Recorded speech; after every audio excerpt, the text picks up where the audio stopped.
दोस्तों नमस्कार। क्या एक बार फिर से बीजेपी या फिर ये कहा जाए हमारे देश के प्यारे प्रधानमंत्री मोदी जी ने देश की जनता को काम पर लगा दिया है। हर बार की तरह एक बार फिर से मोदी जी ने देश की जनता को नया टास्क दिया है। वो टास्क है सेविंग का। बयान सामने आता हुआ दिखाई दिया।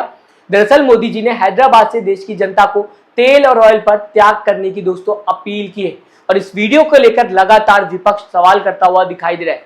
जहां पर मोदी जी कहते हुए दिखाई दे रहे हैं, सोना मत खरीदो, विदेश मत जाओ, पेट्रोल डीजल कम जलाओ, खाने का तेल और खाद कम करो, मेट्रो का इस्तेमाल करो। देश की जनता से ये भी कहते हुए मोदी जी नजर आए कि घर से काम करो और वजह बता रहे हैं कि मिडिल ईस्ट में वॉर चल रही और ऑयल क्राइसिस चल रहे हैं।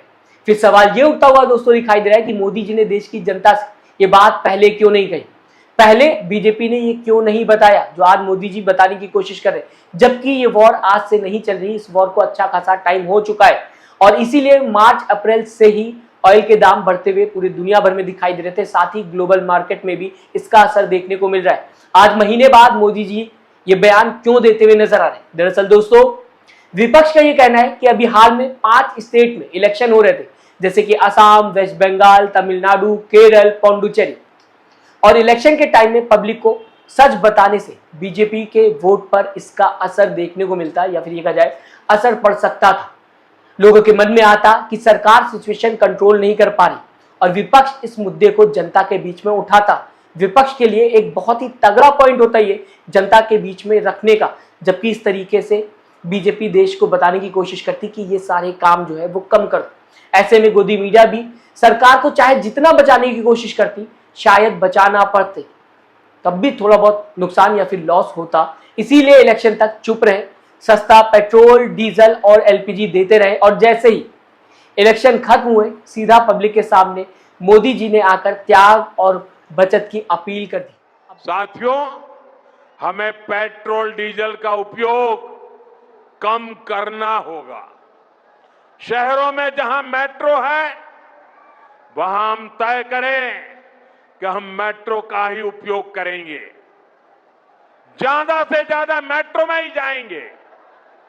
अगर कार में ही जाना जरूरी है तो फिर कार पूल करने का प्रयास करें और भी लोगों को साथ बिठा लें।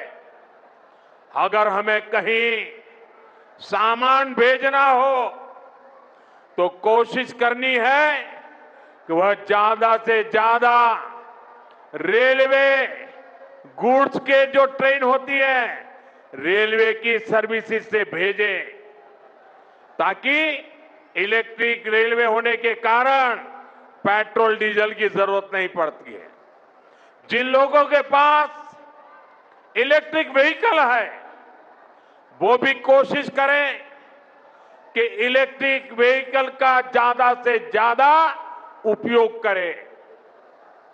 साथियों, हमने कोरोना के समय में वर्क फ्रॉम होम की, ऑनलाइन मीटिंग्स की, वीडियो कॉन्फ्रेंस की, ऐसी अनेक व्यवस्थाएं विकसित की और हमें आदत भी हो गई थी। आज समय की मांग ऐसी है कि उन व्यवस्थाओं को हम फिर से शुरू करें तो वो देश हित में होगा। Work from home, online conferences, virtual meetings, इनको हमें फिर से प्राथमिकता देनी है।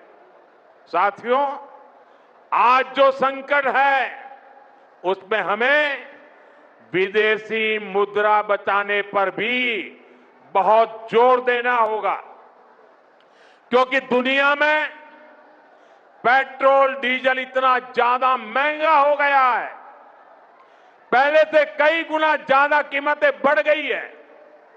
तो हम सबका दायित्व है कि पेट्रोल डीजल की खरीद पर जो विदेशी मुद्रा खर्च होती है, पेट्रोल डीजल बचाकर हमें वो मुद्रा भी बचानी है।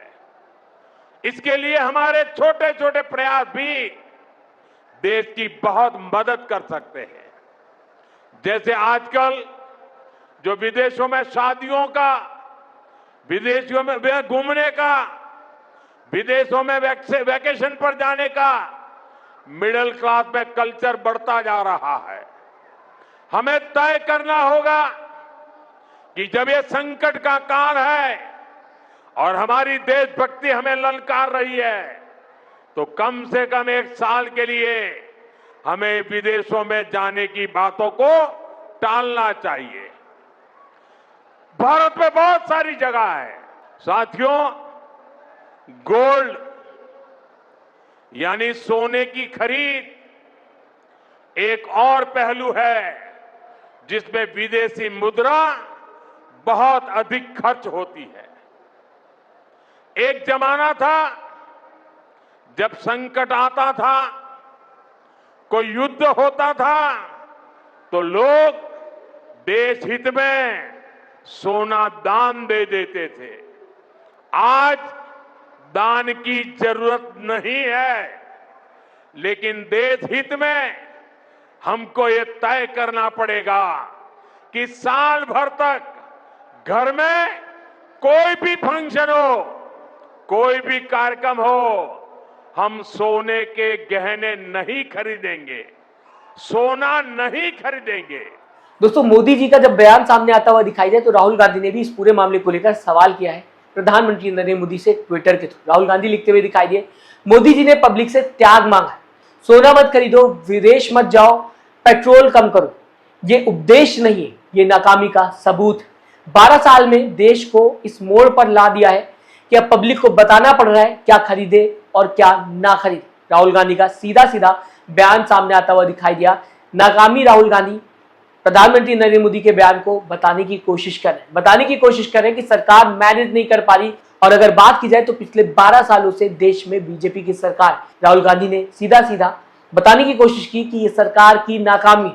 दोस्तों, सिर्फ राहुल गांधी ने ही नहीं, पूरा अपोजिशन इस मुद्दे पर सवाल उठाता हुआ दिखाई दे रहा है। जैसे कि आम आदमी पार्टी लीडर संजय सिंह ने भी इस पूरे मुद्दे को लेकर बीजेपी सरकार के ऊपर अटैक किया। उन्होंने कहा है कि इलेक्शन तक सस्ता रखा सब कुछ और वोट मांगते हुए दिखाई दिए। अब इलेक्शन खत्म होने के बाद पब्लिक पर बोझ डाल रहे हैं। देशभक्ति के नाम पर पब्लिक से पेट्रोल बचाओ, लेकिन खुद लाखों लोगों की रैलीज और फॉरेन ट्रिप में कितना तेल फूकते हो, ये सवाल करते हुए दोस्तों संजय सिंह दिखाई दिए। आपके सामने दोस्तों संजय सिंह का भी ये वीडियो में रखना चाहूंगा, इसके बाद आगे बढ़ते हैं। कल भारत के प्रधानमंत्री नरेंद्र मोदी जी ने ये कहा कि 2 महीने से भारत की सरकार यानी कि मोदी जी आपका बोझ उठा रहे थे। अब चुनाव खत्म हो गया तो अब बोझ नहीं उठाएंगे मोदी जी। 5 राज्यों का चुनाव जब तक हो रहा था तब तक आपका बोझ उठा लिया उन्होंने। अब वो कह रहे हैं तेल का इस्तेमाल कम कीजिए, पेट्रोल डीजल का इस्तेमाल कम कीजिए, गैस का इस्तेमाल कम कीजिए, सोना ना खरीदिए, 1 साल तक सोना ही ना खरीदिए, कोई भी शादी हो फंक्शन हो ना खरीदिए। मोदी जी कह रहे हैं खाने के तेल का भी इस्तेमाल कम कीजिए। ये सारा ज्ञान चुनाव भर याद नहीं आया मोदी जी को। तब कह रहे थे कोई कमी नहीं है, पूरा भंडार भरा हुआ है, कोई समस्या नहीं है। लेकिन जैसे ही 5 राज्यों के चुनाव खत्म हुए, नरेंद्र मोदी जी के कंधे झुक गए। जो कंधे आपका बोझ उठा रहे थे वो मोदी सरकार के कंधे झुक गए। अब वो कह रहे हैं हम आपका बोझ नहीं उठाएंगे। क्या क्या काम किया उन्होंने चुनाव खत्म होने के बाद? कॉमर्शियल सिलेंडर का दाम 993 रुपए बढ़ाया, जिसको रेडी वाले, चाय वाले, छोटी छोटी दुकान वाले इस्तेमाल करते हैं। उस गैस का दाम, सिलेंडर का दाम 993 रुपए बढ़ा दिया और 261 रुपए छोटे सिलेंडर का दाम बढ़ा दिया। 5 किलो वाले सिलेंडर का दाम बढ़ा दिया, जिसको छात्र इस्तेमाल करते हैं, जिसको मजदूर इस्तेमाल करते हैं, जिसको गरीब आदमी, झुग्गियों में रहने वाले लोग इस्तेमाल करते हैं। तो आपके ऊपर लगातार मोदी जी इस तरह से बोझ डालते जाते हैं, महंगाई डालते जाते हैं। कब आपको होश आएगा? कब आप इन सवालों पर सरकार से जवाब मांगेंगे? चुनाव भर आपका इस्तेमाल किया जाता है। कभी 10,000 रुपए डाल दिया जाता है आपके खाते में, उसके बाद पटना की सड़कों पर नौजवानों को डंडों से पीटा जाता है। कभी चुनावों में आपको कहा जाता है न तेल की कमी है न गैस की कमी है, और चुनाव खत्म होते ही गैस के दाम बढ़ा दिए जाते हैं, आपको सलाह दी जा रही है तेल का इस्तेमाल कम करो, और ये सब कुछ देशभक्ति से जोड़ दिया जाता है। दोस्तों, विपक्ष से ये कुछ सवाल बहुत ही ज्यादा जरूरी है कि जब ग्लोबल क्राइसिस थी तब गवर्नमेंट ने क्या प्लानिंग की, स्ट्रैटेजिक रिजर्व को लेकर क्या किया गवर्नमेंट ने, इंपोर्ट को कम करने के लिए लॉन्ग टर्म पॉलिसी क्या बनाई बीजेपी गवर्नमेंट ने, या सिर्फ इलेक्शन जीतने के बाद पब्लिक को सैक्रिफाइस करने को बोल देना ही सॉल्यूशन है। ये कुछ सवाल है जो लगातार ऑपोजिशन बीजेपी सरकार से करता हुआ दिखाई दे रहा है। आज पब्लिक परेशान है क्योंकि महंगाई बढ़ रही है, फॉरेन एक्सचेंज पर प्रेशर पड़ रहा है, रुपए की हालत दोस्तों खस्ता है, लगातार गिरता हुआ दिखाई दे रहा है। ऑपोजिशन का कहना है कि ये मोदी सरकार की इकोनॉमिक मिसमैनेजमेंट का नतीजा है। 12 साल बाद भी एनर्जी सिक्योरिटी और इंपोर्ट डिपेंडेंसी को सॉल्व नहीं कर पा रहे हैं, इसीलिए अब पब्लिक से देश बचाओ की अपील कर रहे हैं। ये विपक्ष कहता हुआ दिखाई दे रहा है दोस्तों, लेकिन सच ये भी है कि ग्लोबल क्राइसिस में हर देश को कुछ ना कुछ एडजस्टमेंट करना पड़ रहा है। ऐसा नहीं है कि सिर्फ गवर्नमेंट ऑफ इंडिया ही कर रही है या फिर मोदी जी ने कह दिया, हर देश को कुछ ना कुछ एडजस्टमेंट करना पड़ रहा है। गवर्नमेंट का कहना है कि ये राष्ट्रीय जिम्मेदारी है और छोटी छोटी सेविंग से बड़ा फर्क पड़ सकता है। कई देश हैं जो अपने देश में इस तरह के काम करते हुए दिखाई दे रहे हैं, बस सरकार इलेक्शन खत्म होने के बाद ये कहते हुए दिखाई दे रही है, इस वजह से इस पर सवाल उठता हुआ दिखाई दे रहा है। दोस्तों, अब देखना यह होगा कि मोदी जी की ये अपील कितना असर करती है, गवर्नमेंट इस क्राइसिस को मैनेज करने के लिए क्या कदम उठाती है। क्या आने वाले दिनों में प्राइसेस और भी ज्यादा बढ़ते हुए दिखाई देंगे? क्या सच में देश की जनता मोदी जी की बात सुनकर पेट्रोल का कम इस्तेमाल करेगी, सोना कम खरीदेगी, या फिर यह कहा जाए नहीं खरीदेगी?